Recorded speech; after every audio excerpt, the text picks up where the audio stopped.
Assalamualaikum Bunda, ketemu lagi di Tanya Ami. Nah, minggu lalu kita sudah membahas tentang apa itu drag queen. Nah, minggu ini kita akan membahas tentang cara mendeteksi anak autis. Autis merupakan sebuah gejala atau gangguan yang menyerang otak.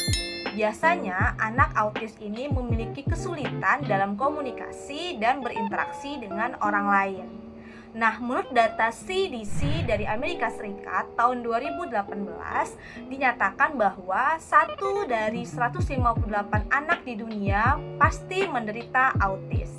Dan menurut data dari WHO tahun 2020 dinyatakan bahwa 1 dari 160 anak di dunia menderita autis. Nah, Bunda, ada beberapa ciri-ciri khusus yang dapat mengetahui apakah anak kita masuk ke dalam gejala autis atau tidak. Salah satunya adalah yang pertama, anak akan mudah untuk marah. Kemudian, anak akan mengalami kesulitan untuk berkomunikasi, seperti anak sulit untuk berbicara, anak sulit untuk membaca, dan anak sulit untuk menggerakkan anggota tubuhnya seperti melambaikan tangan dan menggelengkan kepala jika dia tidak menginginkan sesuatu. Kemudian, anak autis ini juga akan mengalami fase di mana dia akan tertawa dan menangis tanpa sebab di waktu yang bersamaan.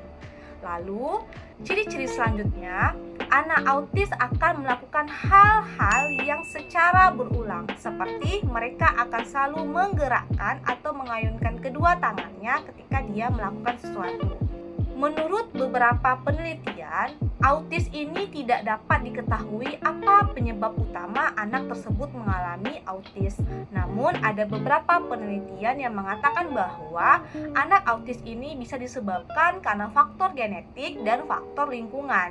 Nah, faktor lingkungan yang dimaksud adalah mungkin anak bisa disebabkan karena anak sering menghirup gas beracun, anak sering menghirup asap rokok, bahkan mungkin sang ibu pada saat hamil dia tidak menjaga pola makan dengan baik.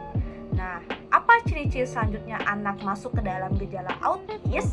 Dia tidak bisa merespon ketika namanya dipanggil karena dia menganggap bahwa ucapan dari orang lain itu adalah sebuah sesuatu yang tidak menarik baginya, sehingga dia memiliki kesulitan untuk mencerna ucapan dari orang lain. Nah, lalu ciri-ciri selanjutnya adalah anak autis ini tidak suka berada di sebuah ruangan atau di tempat keramaian karena dia merasa bahwa itu bukan bagian dari dunianya. Nah, anak-anak autis ini biasanya atau mereka lebih gemar berada di ruangan yang tertutup.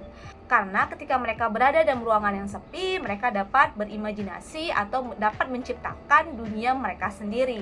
Nah, Bunda, ketika Bunda dapat mendeteksi atau melihat anak Bunda masuk ke dalam ciri-ciri yang saya sebutkan tadi, ketika Bunda merasa ragu atau Bunda merasa cemas, Bunda dapat segera membawa anak Bunda untuk periksa ke dokter.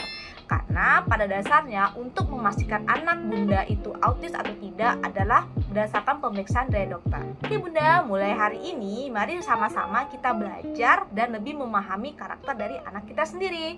Oke Bunda, sampai sini dulu ya pemaparan kita tentang ciri-ciri gejala anak autis. Nah Bunda, jangan lupa saksikan video-video Tanya Ami selanjutnya. Assalamualaikum Bunda, dadah.